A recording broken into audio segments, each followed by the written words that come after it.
and welcome to this special broadcast. I'm Tamanna Inamdar. We're getting you all the latest of Prime Minister Modi's state visit to the US. It's a 3-day visit culminating today. And what you're seeing on your screen are live visuals coming in where there is an official welcoming party for Prime Minister Modi who will be arriving at the White House shortly. So in those visuals, you can of course see Vice President Kamala Harris. You can see Indian External Affairs Minister Dr. S. Jaishankar and other dignitaries who are the welcoming party for Prime Minister Modi. So what's expected to happen at this point is when the Prime Minister comes, President Biden and the First Lady will come in and greet Prime Minister Modi. Shortly after this, we will see bilateral talks. So that's what's going to happen next. The bilateral talks between President Biden and Prime Minister Modi will begin. And then you will have a joint press conference, which is being described as a big deal by the White House itself, where both Prime Minister Modi and President Biden will take questions. This will, of course, be followed by an address to a joint session of the Congress by Prime Minister Modi. He will be the only Indian leader to have done this twice and a part of an elite group of world leaders who've had this honor twice in the past. And then, of course, he'll be going off to Egypt. So that's the itinerary, and you're seeing that play out on your screens. But even before this, some of the key announcements have already been made, and they're giving us now a fairly clear picture of why this trip was being called a milestone in the partnership between India and the United States, which is also being described as the defining partnership of this century. And to kick that off, I think the biggest headliner coming out of it today is General Electric's aerospace unit, which has signed an agreement with HAL, that's Hindustan Aeronautics Limited, to make fighter jet engines for the Indian Air Force.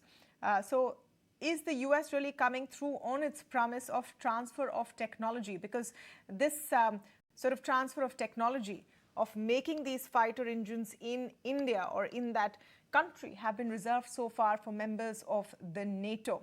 What's more, a space deal has also been signed between the two countries where India has joined the Artemis Accords for civil exploration. NASA and ISRO have agreed to a joint mission to the International Space Station in 2024. What are the geopolitical reasons behind these developments? What has sort of moved India and America to this next level of partnership? Are some of the reasons China's belligerence, of course, the Russian threat? So we're going to be talking about all of that today on the show. I'm joined first by Jayant Dasgupta, former ambassador and representative of India at the WTO. Suhasini Haidar is also with us, diplomatic editor at The Hindu. Welcome to both of you. Thank you so much for speaking with us today. Suhasini, let me begin with you, and great to speak to you after a long time. Tell me about this trip and why it's being called a milestone. In your view, is it truly a paradigm shift in the relationship? Well, the word milestone was used by Foreign Secretary Vinay Quatra, and thanks, Tamanna, for having me on the show. I think instead of a paradigm shift, I would say the two countries are going up another level. Remember, for the last more than 2 decades, every year on year, we have seen India and US relations come closer together for a number of different reasons. At present, I think geopolitically, as you were mentioning, there is the problem with China, India's particular problem with China, given the standoff at the LAC, as well as China's general hegemony in the Indo-Pacific, where India sees a large part of its strategy. And that is something that has definitely made India much more attractive to the United States at this time, given the tensions between US and China, and the fact that India is the only country perhaps in this region that can in any way counter or be a counterweight in terms of size or population. The second part to this is, of course, the fact that India is a market and that it is an economy that in relative terms to the rest of the world is doing fairly well. It continues to be a growing market. And even if you don't completely figure the numbers, you will see that India's growth story has been very attractive for the world. At a time like this, particularly when America is de-risking itself from a country like China, India has a second attraction there. The third, perhaps, is that India is the world's biggest defense consumer in many ways, and in that sense is a client for a lot of the hardware that the US is trying to put out there. But I think it's also a testament to the idea that the US, and particularly this Democrat administration, would like to see a kind of concert of democracies around the world. And even with the misgivings that we have seen over the last few months expressed by the US when it comes to the state of democracy in India, there is a sense that India and the US work better together because of their shared values. Seeing some of that right now. So I'm going to just go across to these visuals and get the ambience up, because you're seeing President Biden and First Lady Jill Biden there welcoming Prime Minister Modi.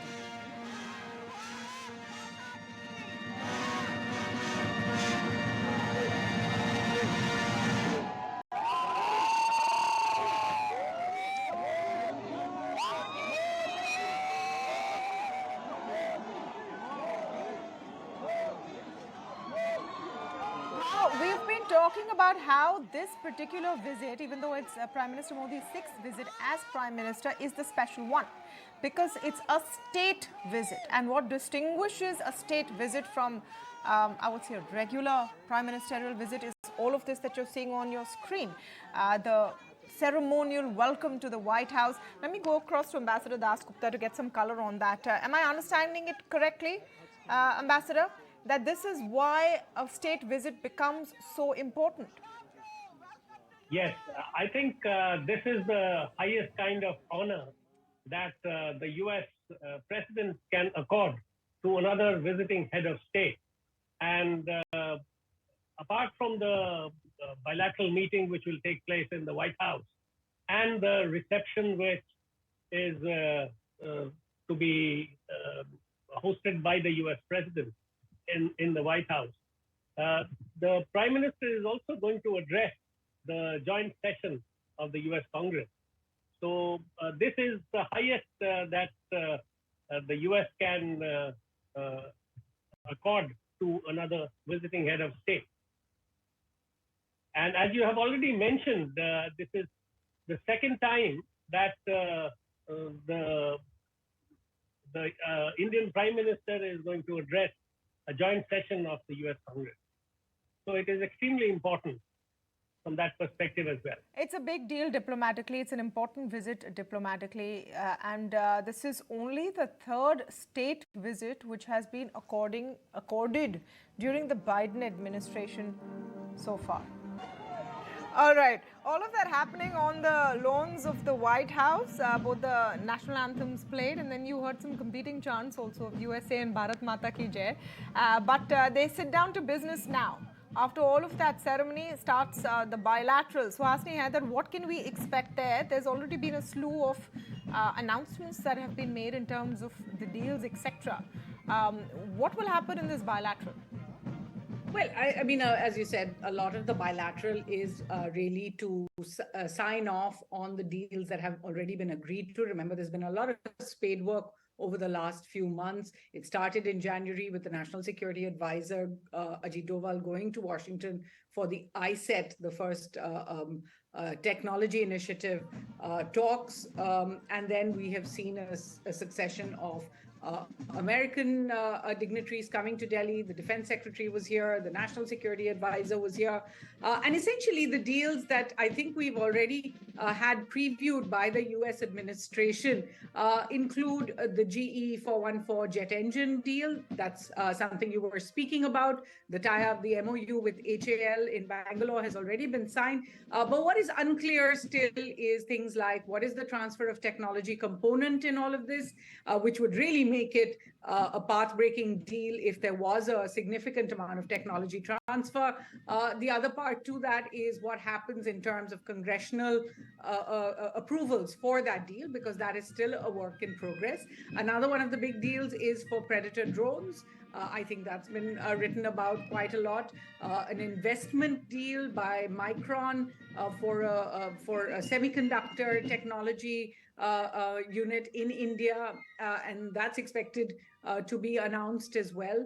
So there's a number of those deals that will kind of bring India and the US much closer technologically. There's a space partnership that is expected, something called the Artemis Accords that India is expected to sign on to. It may also mean, amongst other things, being part of a moon mission at some point with the United States.